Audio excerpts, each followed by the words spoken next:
좋은 화요일 아침입니다. 다 함께 찬송가 86장 찬양하겠습니다.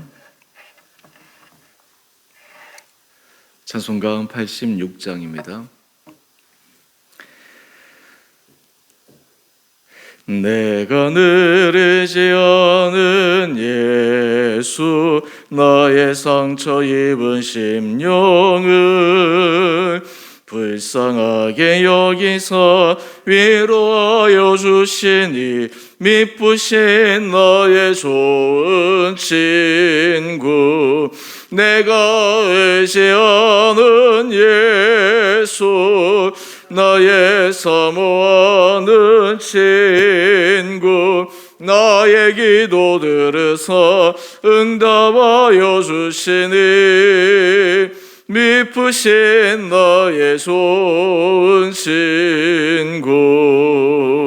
주의 손 의지하고 살 때 나를 해할 자가 없도다.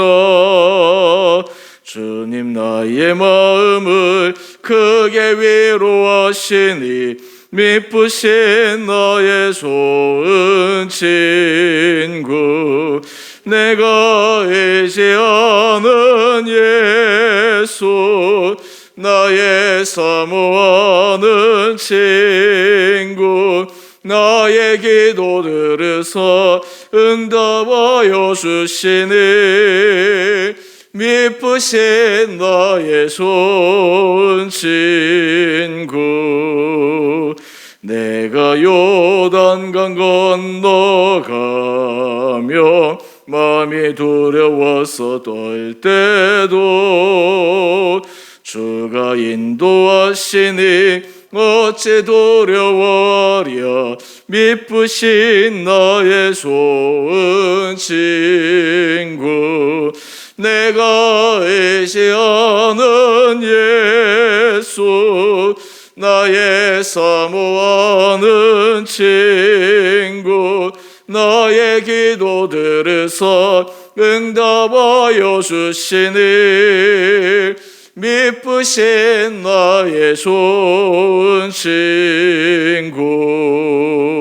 이후 천국에 올라가서 모든 성도들과 다 함께 우리들을 구하신 주를 찬양하리라. 미쁘신 나의 좋은 친구.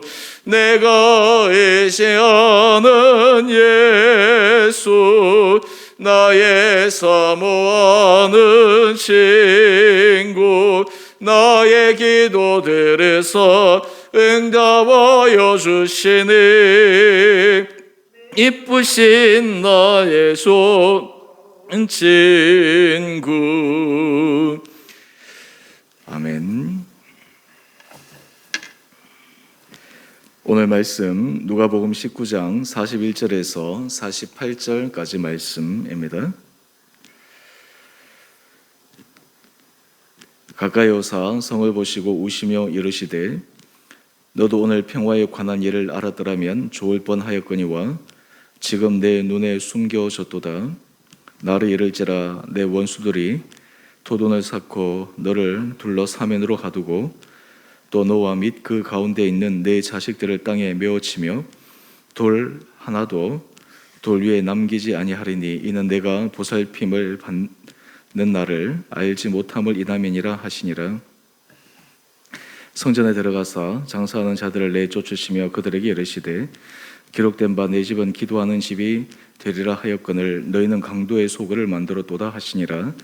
예수께서 날마다 성전에서 가르치시니 대제사장들과 서기관들과 백성의 지도자들이 그를 죽이려고 꾀하되 백성이 다 그에게 귀를 기울여 들으므로 어찌할 방도를 찾지 못하였더라. 아멘. 좋은 화요일 아침입니다.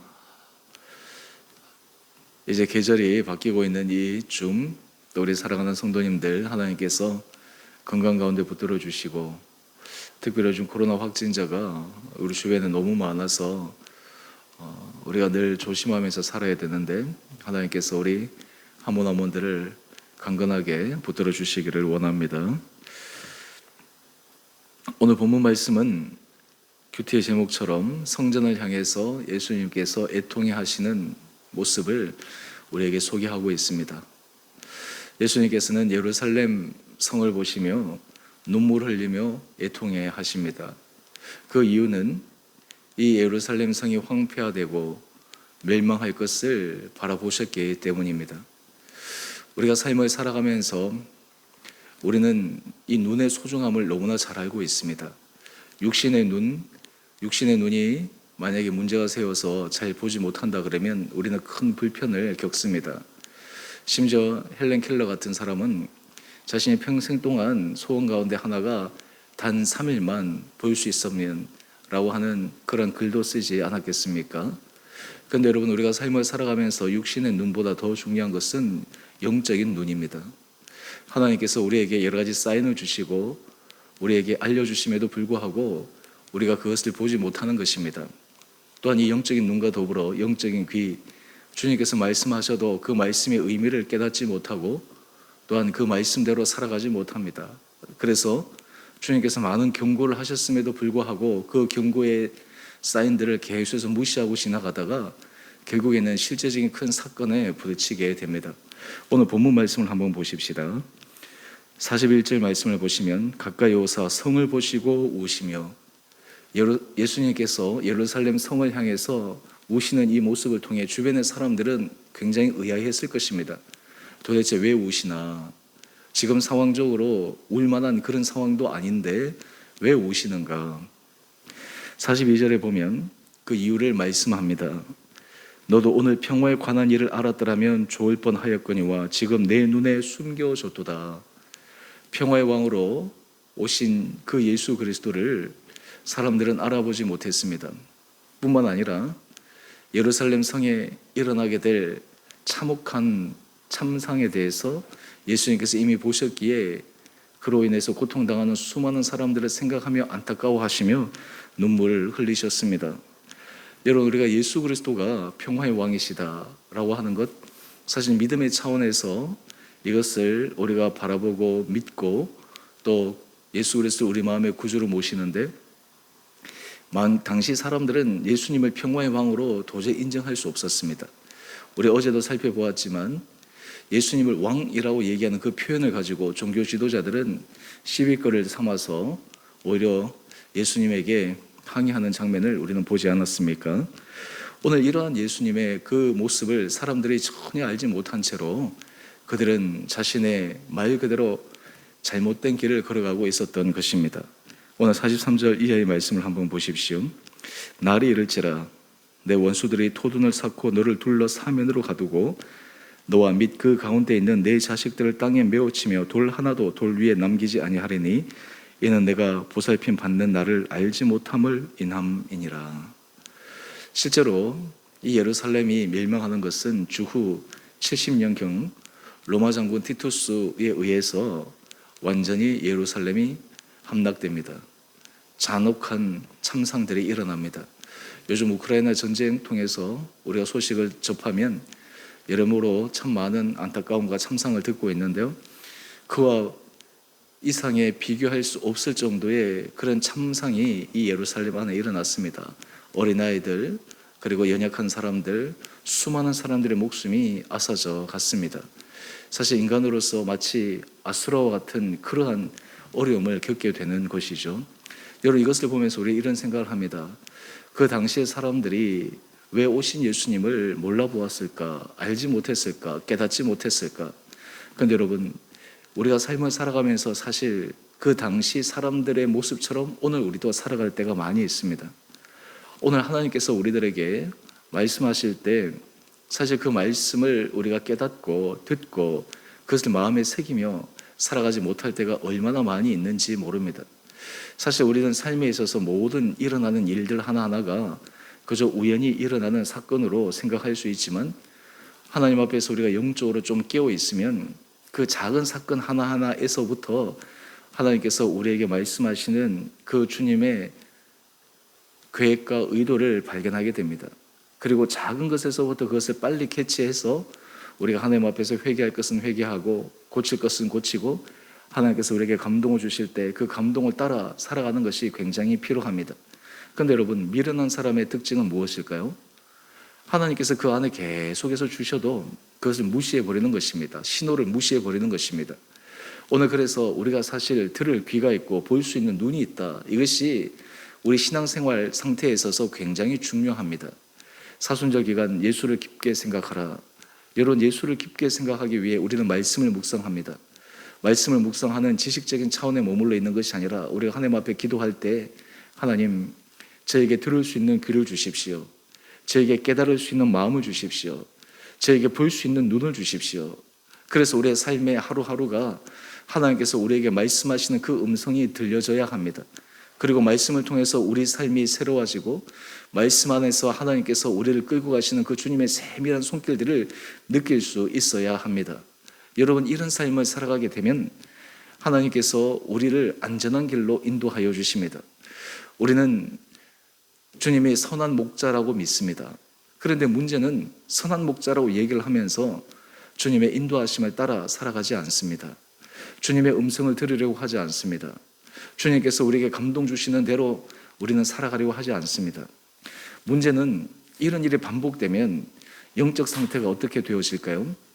영적으로 그 심령이 굉장히 강박해져서 이제 더 이상 어떤 하나님의 말씀도 그 가운데 들어올 수가 없습니다. 하나님의 뜻을 깨달을 수도 없습니다. 하나님 앞에서 자신의 삶을 변화시킬 수도 없습니다. 여러분, 이것이 바로 당시 예수님께서 예루살렘 성을 향해서 오셨던 그 당시의 사람들의 모습이었습니다.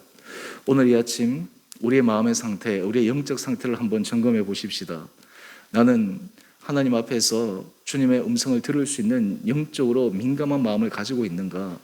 나는 주의 말씀이 내 가운데 들려지고 주님께서 내게 말씀하시는 대로, 내가 거기에 부딪히는 대로, 내가 감동을 받는 대로, 때로는 하나님께서 내게 말씀을 통해 불편하게 하실 때 그 말씀을 내가 붙들고 순종하는가? 여러분, 이런 은혜의 삶을 살아갈 수 있는 우리 온 복된 성도님 될 수 있게 되기를 주님 이름으로 축원드립니다. 여러분, 당시에 이 영적으로 피폐함에 대해서 보다 구체적인 부분이 나옵니다. 바로 45절 이하의 말씀인데요. 예수님께서 성전에 들어가셨는데 이 성전은 바로 하나님의 임재, 하나님의 거하는 곳을 상징하는 곳이 아닙니까? 특히 이스라엘 백성의 모든 삶의 중심은 바로 이 성전 중심의 삶입니다. 이 성전은 가장 경건해야 되는 곳이요, 거룩해야 되는 곳이요, 거기에 하나님의 영광이 드러나야 되는 곳입니다.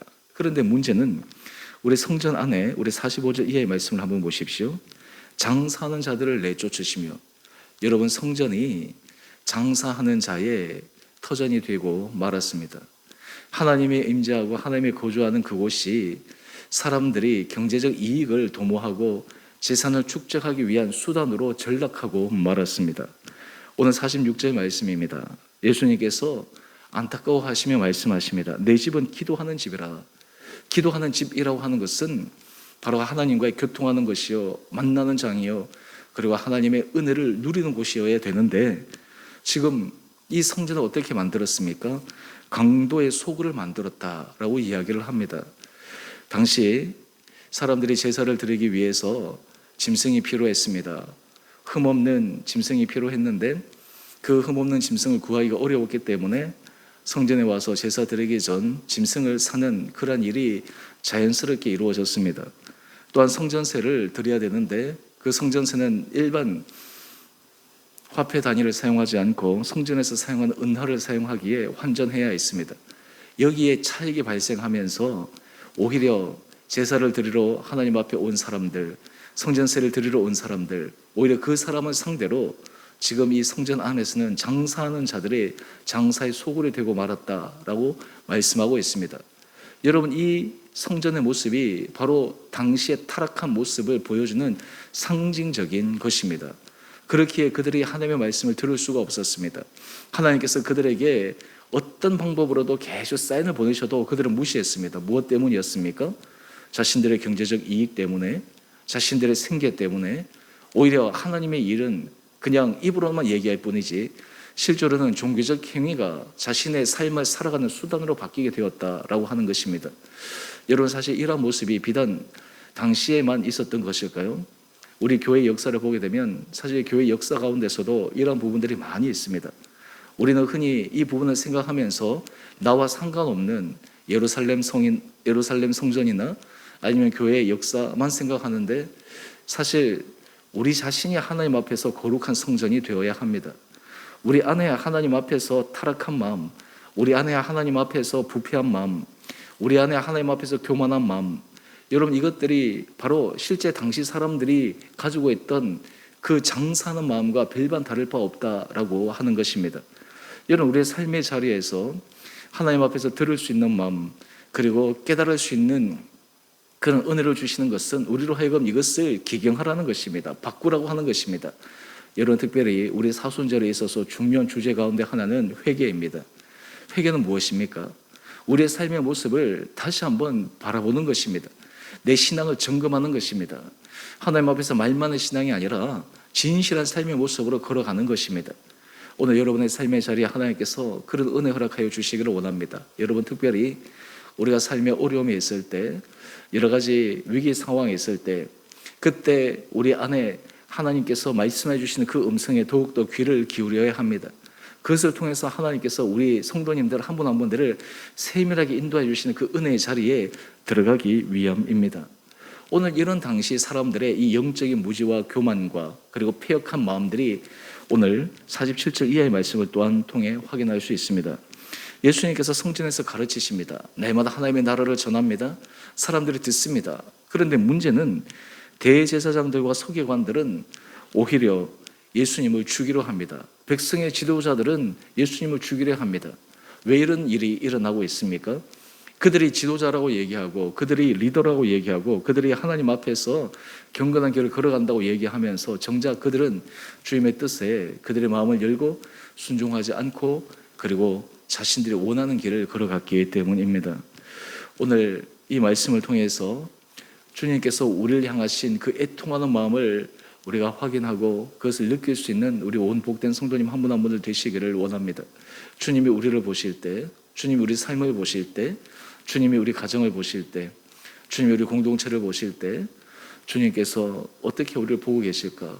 우리의 마음의 상태, 우리 마음의 중심, 우리가 하나님 앞에서 우리가 가지고 있는 그 신앙의 본질, 이러한 것들을 우리가 다시 한번 점검하면서 당시 사람들의 타락함과 교만함과 패역함, 그리고 무지함, 이것이 남의 일이 아니라 바로 우리의 일인 것처럼, 바로 나의 일이라고 고백하면서 오늘도 결단함의 믿음 안에 걸어가는 우리 온 복된 성도님 한 분 한 분들 될 수 있게 되기를 원합니다. 가장 용기 있는 사람은 자신을 변화시켜 가는 사람입니다. 용기 있는 사람은 회개하는 사람입니다. 용기 있는 사람은 지나온 과거의 습관에 매여 그저 안주하는 것이 아니라 하나님께서 말씀하신 새로운 은혜의 길로 늘 도전의 길을 걸어가는 사람입니다.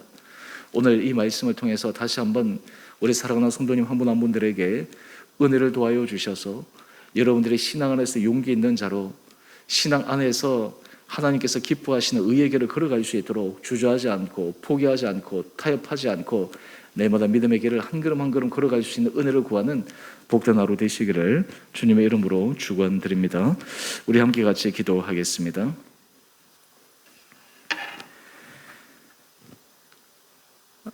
사랑의 주님, 오늘 말씀을 통해 예수님께서 예루살렘 성을 보시고 우시며 또한 예루살렘 성전의 타락함을 보시며 안타까워하는 그 주님의 비통함을 묵상합니다. 오늘 하나님 앞에 성전된 우리의 삶의 모습이 어떠한지를 점검해 봅니다. 아버지, 우리도 어쩌면 입으로는 주여 주여 하는 자이며 때로 주의 말씀대로 살아가지 못하며 우리의 생각대로, 우리의 뜻대로, 우리의 주장대로, 때로는 우리의 세상의 이익을 따라 살아갔던 우리의 많은 모습들을 주님 앞에 내려놓기를 원합니다. 특별히 사순절 기간을 보내며 하나님 우리에게 회개의 영을 부어주셔서 우리로 하여금 정결한 마음, 우리로 주님 앞에서 새로운 믿음의 길을 걸어갈 수 있는 결단의 마음 허락하여 주셔서 우리의 삶이 현재의 삶에서 믿음 안에 한 걸음 도약하는 거룩한 길이 되게 하여 주시옵소서. 우리 성도들의 삶을 주님께서 지켜주시되 특별히 지금 코로나 확진자들이 너무 많아져 너무나 안심할 수 없는 불안한 가운데 있습니다. 우리 한 분 한 분들을 주님께서 붙들어 주시고 아버지 이 어려운 시기들을 잘 넘어가게 하여 주시고 특별히 이럴 때일수록 우리가 더욱 영적으로 깨어 기도하며 또한 주님께서 우리에게 말씀해 주시는 그 말씀에 귀를 기울여 영적으로 살아있는 은혜의 길을 걸어가게 하여 주옵소서. 때로는 우리 마음이 교만하여, 때로는 패역하여, 때로는 여러 가지 우리의 삶의 문제들로 주님께서 우리에게 말씀하시는 그 음성에 마음을 닫고 돌아서는 우리의 부분에서 다시 한번 주님께서 부르시는 그 음성에 주님께서 우리를 부르시는 그 손길을 부여잡고 오늘도 믿음 안의 길을 걸어가는 우리 온 살아가는 성도들 한 분 한 분들 되게 하여 주시기를 우리 사랑하신 예수님 이름으로 감사기도 드리옵나이다. 아멘. 하늘에 계신 우리 아버지, 아버지의 이름을 거룩하게 하시며 아버지의 나라가 오게 하시며 아버지의 뜻이 하늘에서와 같이 땅에서도 이루어지게 하소서. 오늘 우리에게 일용할 양식을 주시고 우리가 우리에게 잘못한 사람을 용서하여 준 것 같이 우리의 죄를 용서하여 주시고 우리를 시험에 빠지지 않게 하시고 악에서 구하소서. 나라와 권능과 영광이 영원히 아버지의 것입니다. 아멘. 오늘도 믿음 안에서 승리하시는 하루 되시기를 바랍니다. 우리 사순절 말씀 쓰기도 계속해서 잘 이어가시면 좋겠습니다.